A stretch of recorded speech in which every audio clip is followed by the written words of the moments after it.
Bueno, un nuevo Formas y Caballo. Hoy le doy la bienvenida a Abril Gancho. Oli.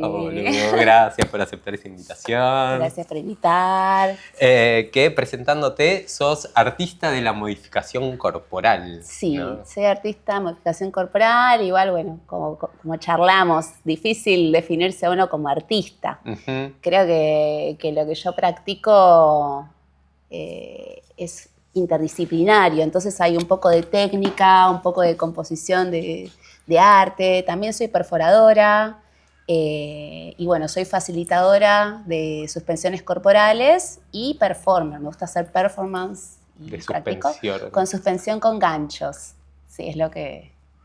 Bueno, por algo Abril Ganchos, ¿no? Por algo Abril Ganchos. Sí, es una de las cosas que más me representa. Uh-huh. Y primero así un general, después vamos entrando en distintos. También hacer lo de las lenguas bífidas, ¿no?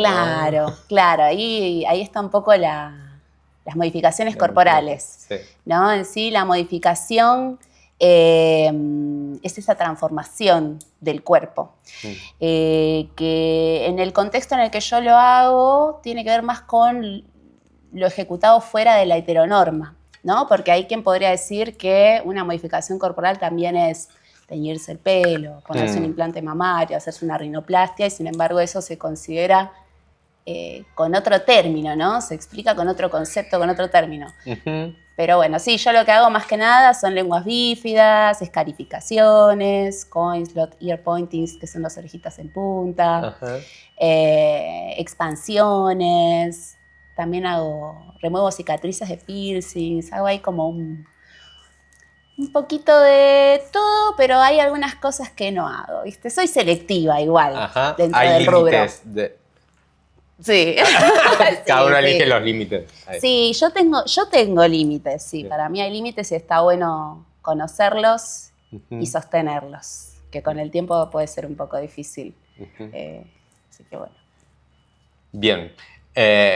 Pienso en los límites y pienso en pasarse ganchos por la piel y suspenderse y ahí, bueno, no sé, es un lugar al que mucha gente no llega también. Ajá. Pensando en los límites, ¿no? Claro. Bueno, qué loco que lo abordemos por ahí. Ahí me sorprendiste. Claro, porque para mí la suspensión no tiene que ver con un límite, sino tiene que ver con otro estado de conciencia. Tiene que ver con justamente poder llegar a ese plano en donde la situación, la sensación es tan intensa que entonces toda esa parte que uno, o sea, el pensamiento racional, ese estrés, eso que a veces es tan cotidiano, queda en segundo plano porque uno tiene que manejar esa intensidad. Sí, o sea, bueno, yo prefiero no hablar tanto de dolor porque dolor en Occidente sobre todo se asocia mucho con una connotación negativa. Entonces, el dolor es algo que por lo general uno no elige o que no puede, o que uno tiene que soportar. En cambio, una sensación intensa va más de la mano con algo que uno atraviesa, no que soporta. Claro. Entonces, bueno, nada, la suspensión es... Lejos de un límite para mí es un horizonte ahí que... Hay una entrega total ahí, ¿no? Total. Bueno, hicimos un video juntis de una suspensión, así que viví de cerca eso y es todo muy intenso y muy sutil y muy... Como... Claro, bueno... y muy cuidado, ¿no? Como... Estuvo buenísimo ese... Estuvo bárbaro. Me quedé suspirando 2 semanas. Sí. Bueno, porque fíjate que luego esa experiencia que tuvimos fue muy compartida, o sea, no sé si siempre, pero por lo general la suspensión se hace entre varias personas para que sea segura. Y vista desde esta manera como más ceremonial, como más ritual, todas las energías de las personas que están ahí aportan, desde un punto o el otro. Entonces, si estamos entre 4 o 5 personas y, no sé, a veces se siente esto como de que podés cortar el aire, ¿viste? Como con un filo, o sea, como que hay tensión. Sí. Acompaña la música también. Para mí la música en las suspensiones o sea, genera mucho, me ayuda a mí a entrar en ese estado de trance. Y depende del tipo de música, las vibraciones y los golpes, y si es en vivo o no es en vivo. O a veces la misma música de la naturaleza, ¿no? Estar colgado arriba de un arroyo que tiene corriente, que está quietito, las ramitas. Todo le da como te viaja. Total. La atmósfera, ¿no? Y bueno, también quienes te están acompañando, quién te perfora, cómo te perforan. Para mí eso es fundamental para esa entrega. Yo creo que uno no puede entregarse si no confía en un punto, en quienes están ahí facilitando y en uno mismo. Porque está ese pequeño momento, volviendo al límite del límite, ¿no? Está ese pequeño momento donde uno dice, uy, voy a poder. Y bueno, no sé, a mí me pasó, ¿viste? Me pasó eso al principio, como las primeras experiencias. Yo me suspendo hace 10 años. Y mis primeras experiencias al principio tenían un poco esto de, uy, voy a poder, ¿no? Bueno, ya fue, ya estoy acá, voy a probar a ver qué onda, me suelto, me entrego a la experiencia. De última, no sé, confío en quienes están ahí que me van a poder asistir. También conociendo cómo funciona, cómo es la anatomía, o sea, chequeando que el sistema de suspensión esté bien colocado, sabiendo de perforaciones, chequeando que las perforaciones estén bien, ¿viste? Y un poco conociendo estas sensaciones del cuerpo en donde, o sea, hasta dónde lo que uno siente es un dolor, vamos a llamarle peligroso, y hasta dónde está dentro del límite, está dentro de lo esperable, de lo fisiológico en un punto, porque el dolor nos acompaña desde que nacemos, es parte de. Bueno, me olvidé ya de lo que estamos hablando. Bueno, y hablando desde que nacemos, digo, desde que naciste hasta vivir de esto y colgarse de los ganchos, me imagino que fueron pasando cosas. Pasaron cositas. Sí, pasaron muchas cositas.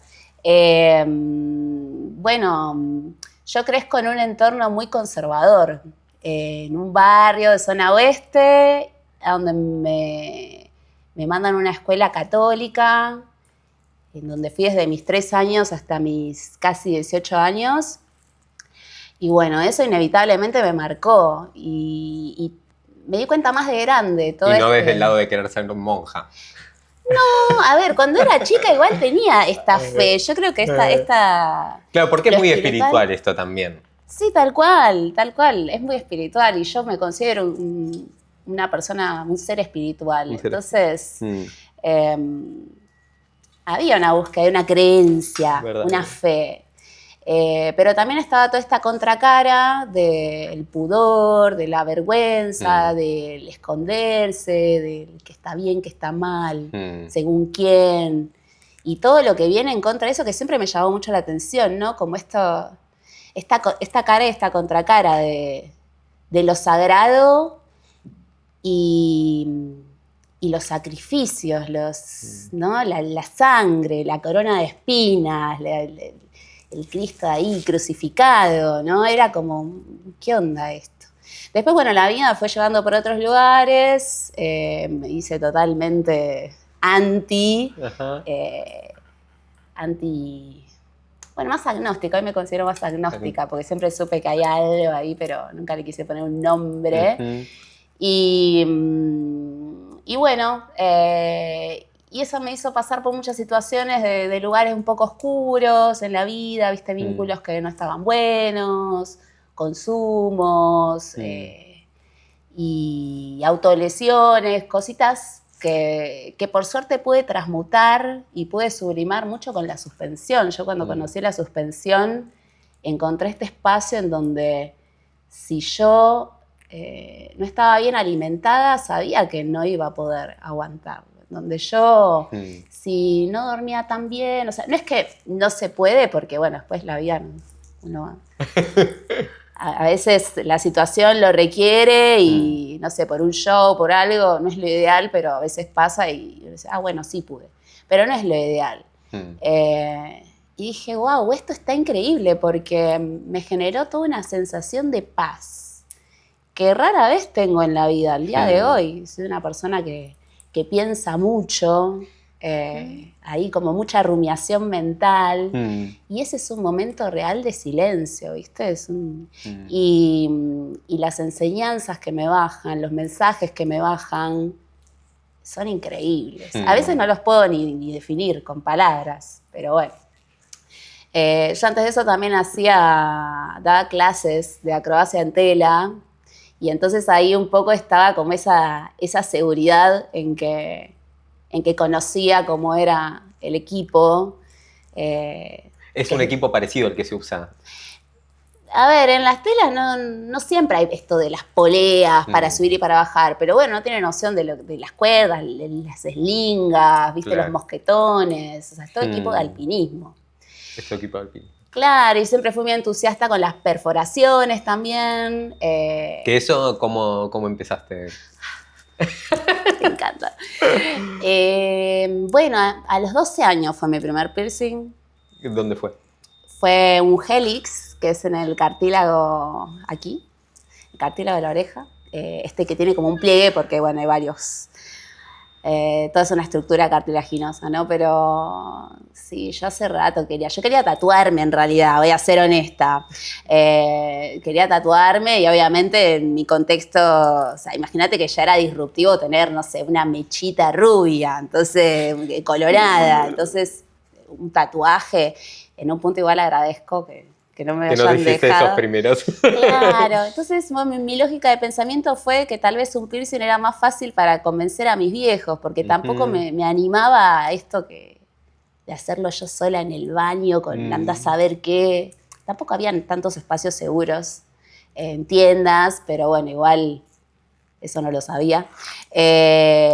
Así que, bueno, nada, no sabía cómo convencer a mi mamá. Ajá. Mi papá ya sabía que no había chance, entonces apunté a mi madre. Y bueno, me acuerdo que tuve una evaluación integradora de matemática y a mí siempre me fue muy bien en la escuela, soy muy nerd. Al día de hoy soy muy nerd. Y bueno, hice todo un acting, ¿viste? Ay, me fue re mal, no sé qué voy a hacer, cómo me la voy a llevar, qué bajón, no sé qué. Y mi mamá, bueno, tranqui, puedes ir a clases particulares. Entonces agarré y le dije, ay, bueno, ¿te imaginas que me saco un 10? Si me saco un 10, me llevas a hacerme un piercing. Y bueno... Y bueno, le saqué un 10 y mi mamá y mi papá no se hablaron como una semana.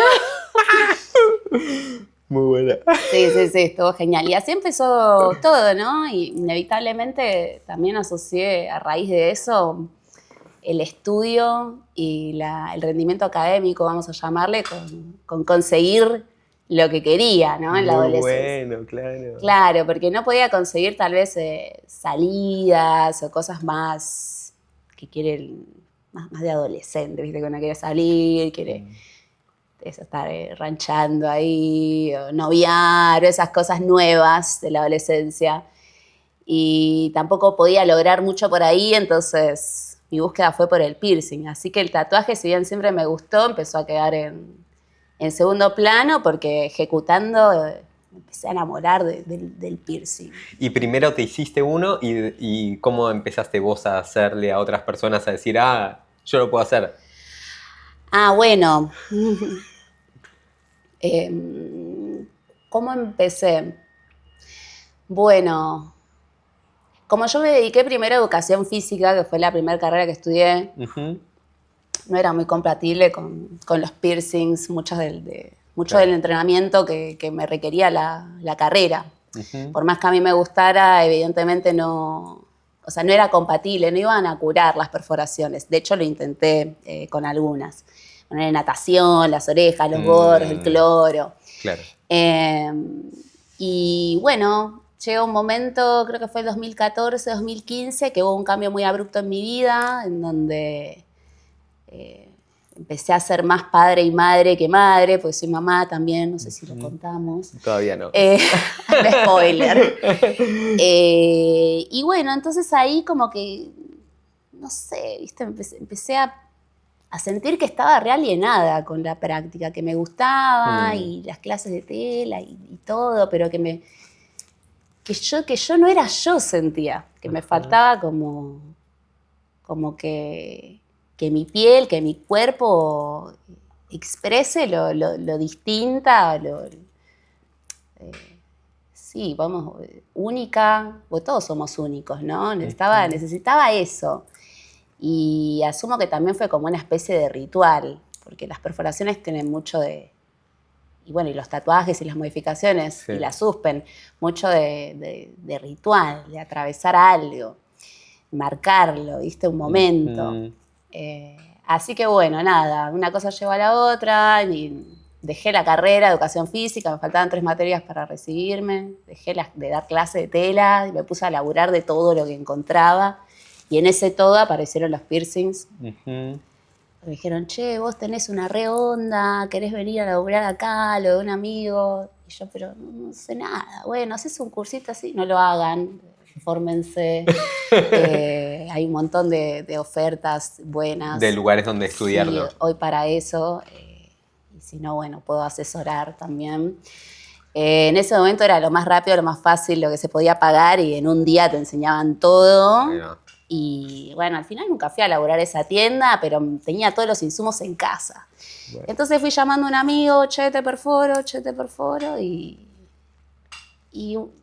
me fui perforando mucho yo también. Porque siempre fui muy de eso, muy respetuosa. A veces incluso, debo reconocer, en mi formación, a veces sentía que tenía como más respeto incluso por el cuerpo del otro que por el mío. O que yo me exponía más, ¿entendés? Entonces, bueno, ahí hubo toda una construcción. Yo decía, primero me tengo que hacer yo un piercing, primero me tengo que hacer yo una scar. Para saber cómo se siente también. Claro, para saber cómo se siente, para chequear que lo esté haciendo, que las tensiones, no sé, los tactos de la piel. Y así que bueno, así fue. Y después fue un poco virando ahí como por un lado para el otro. Me han llamado para hacer bueno, antes de que me vaya de dar las clases de tela, un colega, un profe de trape, veía mis números eran bastante distintos a los de mis compas. Así como, no sé, ponía música, ponía Korn, ¿viste? Me maquillaba todo. ¿Viste? Él siempre fue así. Gastándola. Claro, ponía otras cosas, ¿no? No era me gustaba más hacer escapes que tienen muchas caídas, no tanta figura. Y vos tenés que ir al Circo del Horror. Y yo le digo, ¿qué es eso? Y bueno, ahí me contacta con el director de ahí. Yo quería ir a hacer telas. El director me ve como Luke, igual tenía re pocos tatuajes, pero tenía rastas rojas, qué sé yo, y me dice, vos tendrías que hacer suspensión. Y ahí fue un poco como el vínculo. O sea, primero me suspendí y o sea, la suspensión me terminó de dar como el boost, el empuje para decir, bueno, perforo. Ah, mira, claro, buena. Claro. Y bueno, entonces como de entrada tenía más visibilidad en las redes por los freak shows, no por la suspen, porque los puestos estaban ocupados, viste que hay que hacer ese derecho de piso y el biribiri. Entonces decía, bueno, ¿qué puedo hacer? Y en casa tengo agujas y no sé, yo hacía rastas, también hacía de todo. Hacía rastas a un chico que era joyero. Y dije, che, vos podés fabricar unas varillas. Entonces me fabricó unas varillas imitó la punta de una aguja americana, que es la aguja del piercing, y bueno, entonces me hacía autoperforaciones, ¿no? Y así es como me ve una colega del barrio y me escribe y me dice, che, necesitamos a alguien que nos reemplace en el estudio porque nos vamos de viaje, qué sé yo. Y digo, pero yo no sé, o sea, no hago piercings. O sea, sé, pero no tengo experiencia. Bueno, vení, yo te enseño todo. Si te perforás vos así, seguro sabés perforar bien piercings. No es lo mismo, ¿viste? Pero bueno, ahí empezó. Y así seguí, por suerte. Y bueno, de los piercings, ahora vamos a hablar de las modificaciones y todo, pero ya desde lo que te vengo escuchando y desde cómo fue esa adolescencia y nerdeando por un piercing, hoy por hoy también como que siento, bueno, lo dijiste, te gusta mucho estudiar. ¿Cómo es que estudias? ¿Estudias de personas que ya lo hacen? Bueno, sos instrumentadora quirúrgica también, Sí. ¿no? ¿Cómo estudio hoy en día? Claro, ¿cómo te vas formando en esto que haces? Para la modificación te referís, más Sí, que nada, ¿no? sí. Bueno, es un poco igual. Igual todo Eso. tiene que ver con todo, ¿no? Porque... Sí, yo creo que el arte corporal es un arte interdisciplinario. Entonces, todo este bagaje que yo traía, incluso te diría hasta pedagógico por educación física y todo esto que había estudiado de anatomía, fisiología, eso ya fue como una gran base. Y creo que define mucho mi práctica. Ahora, después ya con lo que es más técnico, sí, de entrada y se hacía como estos cursitos, y la verdad que no podía pagar los cursos más caros. Y bueno, y mi familia que me banca mucho, igual no quiero como mandarlos allá, que me banca mucho, pero bueno, en eso era como que yo tampoco quería mucho pedirles para hacer lo que por ahí pensaban que no iba a funcionarme tanto, ¿no?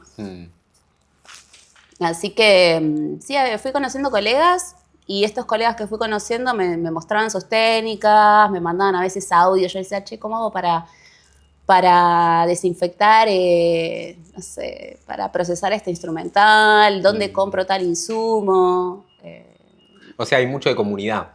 Sí, hubo mucha comunidad que me han dado una ayuda muy grande. Bueno, de hecho, mi primera escarificación... ¿Qué es escarificación? Contamos qué es también. Ah, bueno, escarificación es una práctica bastante ancestral, en donde se realizan diseños con cortes en la piel. A grandes rasgos es eso. Se puede llevar desde un punto más ritual, incluso algunas tribus que lo hacían como con ciertos patrones para que se pueda identificar a qué zona pertenecen o en qué etapa de estado de la vida, de edad, viste, rango, esas cosas están. Y bueno, después hoy en día también lo tenés más mainstream, ¿no? El que se quiere hacer un diseño porque, no sé, vio una película y le gustó la cicatriz que tenía, o un anime, viste, esas cosas. Así que bueno. La de Harry Potter, ¿no? La de Harry Potter, la de Scar del Rey León, ponele, esa la piden un montón. Kratos. Pero bueno, a mí me gusta hacerlo como un poquito de todo. Y bueno, entonces hablamos con este chico que hacía algunas modificaciones y me dice, ¿querés? Muy buena onda, me invita a su estudio, yo le conté que quería empezar. En realidad no pensé que me iba a dedicar a eso, pero bueno, mis colegas que me daban una mano para perforar me decían, che, vos hacés también suspensión, tendrías que hacer escarificaciones, algo más. Y yo no sé, bueno. Y la realidad es que toda esta... O sea, para ser sincera, o sea, es un contenido sensible un poco lo que voy a decir, ¿no? Pero tenía bastante conocimiento de cómo ejecutar un corte. Entonces, a la hora de agarrar un bisturí, no me tembló la mano. Cosa, claro. No me tembló. Incluso creo que me ha temblado más cuando empecé a agarrar una aguja que a agarrar un bisturí. Entonces, bueno, nos juntamos y él me dijo, elegiste un diseño chiquito y vos te lo haces y yo te doy una mano y te supervisás. Así que nos juntamos ahí, yo agarré un bisturí, tuqui, tuqui, tuqui. Y bueno, ahí charlando, un copito de nieve. De chill. Sí, medio bueno, esas cosas que uno se hace. Divino. Y bueno, eso fue transmutando, me fue llevando a que en el... O sea, eso era todo como muy, muy para mí, ¿viste? No, creo que hice una escarificación más después, en ese momento, hasta que en el 2019 trajeron al que fue como mi primer así, más gran maestro, que falleció, el Gato Moreno, un mexicano. Él vino en el 2019 y dio su primer seminario de modificaciones acá en Buenos Aires. Bueno. Y bueno, eran 2 días que te enseñaba como 10 técnicas, ¿viste? Y a mí me agarró un poco el ataque porque, viste, que yo siempre soy muy nerd y yo decía, no me animo. ¿Cómo voy a hacer esto, viste, de repente en un acelerado? No sé. Entonces, de esas técnicas que enseñó, dije, bueno, voy a agarrar una y pulirla. Y pulirla y hacerla y hacerla y hacerla. Y esas fueron las lenguas, ¿no? Decimos las lenguas bífidas. Como yo también la tenía, digo, bueno, esto lo conozco porque yo también me lo hice, entonces entiendo un poco de qué va la recuperación, las dificultades que yo tuve, los pros, los contras, los mitos. Y bueno, eso me fue llevando a otros estudios y fui perfeccionando. Cuando lo tenía más clara con eso, empecé a hacer más reconstrucciones del óvulo, ear pointings, más expansiones, pero hechas con suturas, ¿viste? Sin joyería. Ok, solo expandiendo la piel, la carne. Claro, se hacen incisiones. Que no es solo en la oreja eso, ¿o sí? Puede ser también ponerle en la zona del conch auricular, que es como esa partecita de la oreja. También puede ser en la fosa escafoide, que es como, viste, que el hélix, que es esta curvita que hace como así, bueno, que está al lado, ahí también puedes hacer circulitos, o este mismo que tengo yo, que es un coin slot. Y bueno, ahí me fui poniendo cada vez más nerd, y también me fui encontrando con algunos límites. Y dije, necesito estudiar un poco más. Y como no hay carrera como tal, y me encontré también con un ambiente un poco complicado, ¿no? Porque hay muy poca oferta a este servicio. Entonces,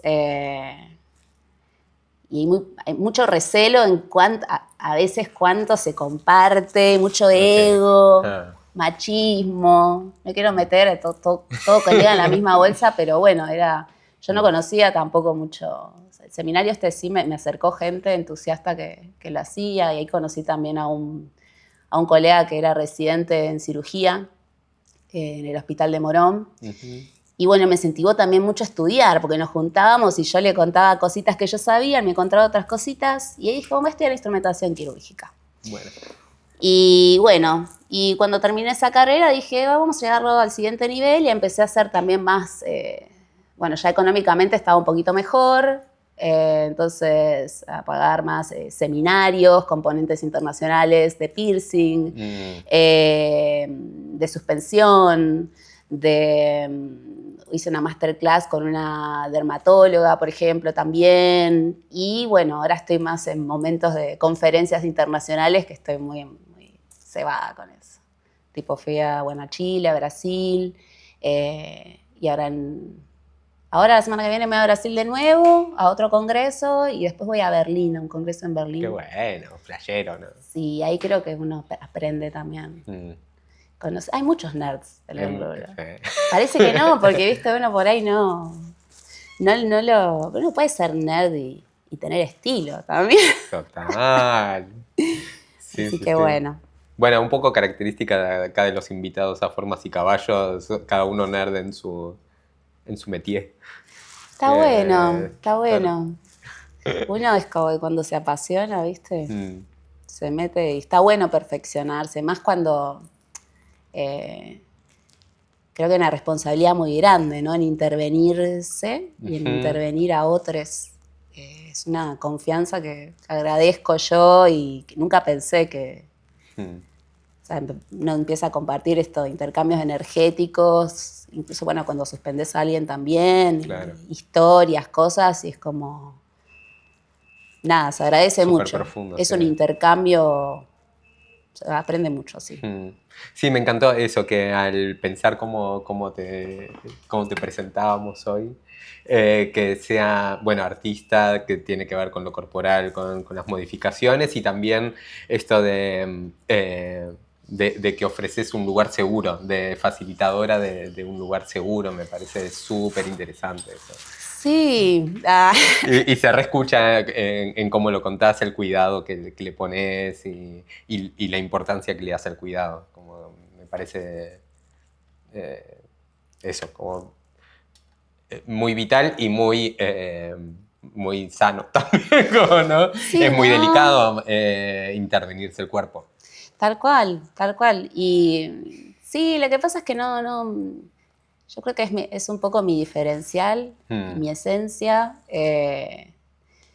Me encontré en muchas situaciones en donde no tenía acceso a tanto información como a estos espacios seguros. Yo creo que va un poco de la mano, ¿no? Al no tener información uno cae a veces en manos equivocadas o por falta de experiencia. Entonces se volvió un poco mi motor, ¿no? O sea, no solo una cuestión laboral y que coincida con lo que a mí me gusta y que me represente y mi identidad, sino también, yo no tuve esto, por lo menos yo no lo encontré tanto en Argentina, porque tal vez sí en otros lados ya se estaba haciendo un poquito más desarrollado. Entonces, nada, también brindarlo desde hay muchos clientes, pacientes que buscan feminidades, que puedan, porque se sienten más seguros, más seguras. Entonces, me parece muy copado brindarlos de ese lado. Y también el acompañamiento, ¿no? Porque no es que vos vas y comprás una remera, ¿no? Un pantalón. O sea, vos vas a vivir una experiencia transformadora. O sea, no te estás transformando únicamente el cuerpo, sino que hay algo más que va a estar sucediendo. Y está bueno que estas personas tengan a alguien para poder escribirle, o sea, dentro de este espacio seguro, y tiene que tener la confianza, ¿no? Como para poder hacerlo. Porque por ahí por vergüenza no te dicen, me está pasando esto, me da impresión tal cosa, ¿qué hago? ¿Es normal? Entonces está bueno que puedan tener ese espacio. Y aparte, hablando de lo nerd, también colabora a que la cicatrización sea más rápida, más efectiva y más segura. Entonces creo que las dos cosas van de la mano y está bueno poder ofrecerlo como un servicio completo. O sea, parece que es parte de ser un buen profesional. Encuentro que también hay gente que prefiere acceder a un servicio más frío, y está bien. Creo que si alguien quiere hacerse un procedimiento de este estilo, tiene que investigar mucho y entonces seleccionar quién, qué, cómo y cuándo, y setear todo para experimentarlo de la mejor manera posible. Así que bueno, esa es como es a lo que invito, ¿no? Como a que se asesoren, a que pregunten, a que no se vaya uno tanto por el impulso. A veces querer se puede seguir queriendo, pero no es ahora, claro. ya. Sí. Eso. Sí. Bueno, gracias. No sé si nos quedó algo de lo que queríamos hablar por hablar. Me parece que fuimos hablando un poco de todo. Sí, yo creo que al final tocamos un poquito de todos los temas. Bueno, creo que es muy importante, una cosita más que me gustaría agregar, el acompañamiento de la familia. O sea, esto de la familia creo que es muy importante. A veces uno no tiene esos espacios y se encuentra con muchas trabas, entonces creo que es muy importante poder compartir la experiencia de uno, por eso también te agradezco a vos por darme el espacio para poder compartirlo. Y eso, que se puede, ¿viste? Que por más raro que parezca lo que uno quiere hacer, por más fuera de la heteronorma, por más locura que parezca, hay formas de hacerlo y de hacerlo seguro. Que no tenemos por qué estar alienados ahí forever. Total, sí, hay que encontrarlos. Y bueno, eso, gracias. También eso a mi familia, que fue un proceso, pero que que bueno, que me siguen en Instagram y todo, así que está bien. A los colegas que me dieron ahí un espacio para laburar. Y a mi hijito, que creo que, bueno, es fundamental. Y bueno, a los clientes también, a los clientes sí, esa comunidad. Quienes confían. Quienes confían, sí, quienes confían. Espectacular. Bueno, nosotros nos conocimos hace un tiempo, que volvíamos de un cumple.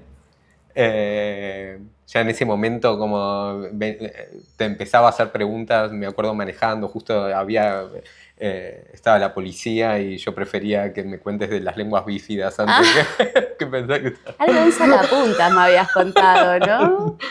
¿Algo de un sacapuntas? Sí, No. Bueno.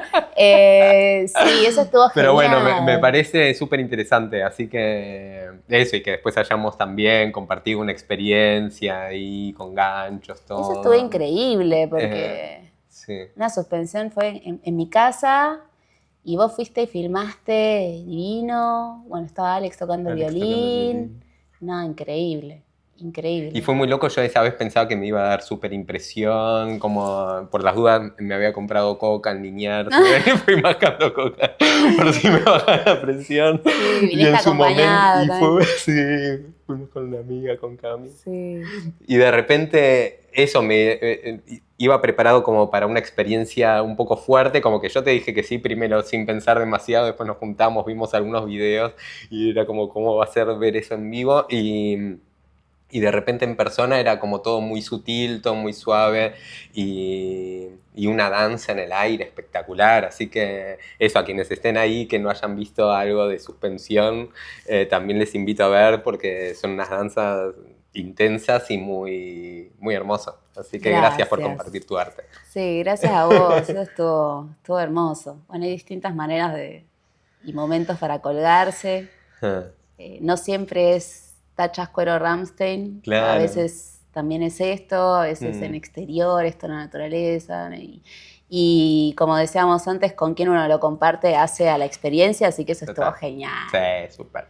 Sí, gracias. Qué lindo estuvo. Sí, ahí vamos a ir poniendo partes. Vamos a ir poniendo partecitas. Excelente. Bueno, gracias, Abril. Gracias. Muchas gracias.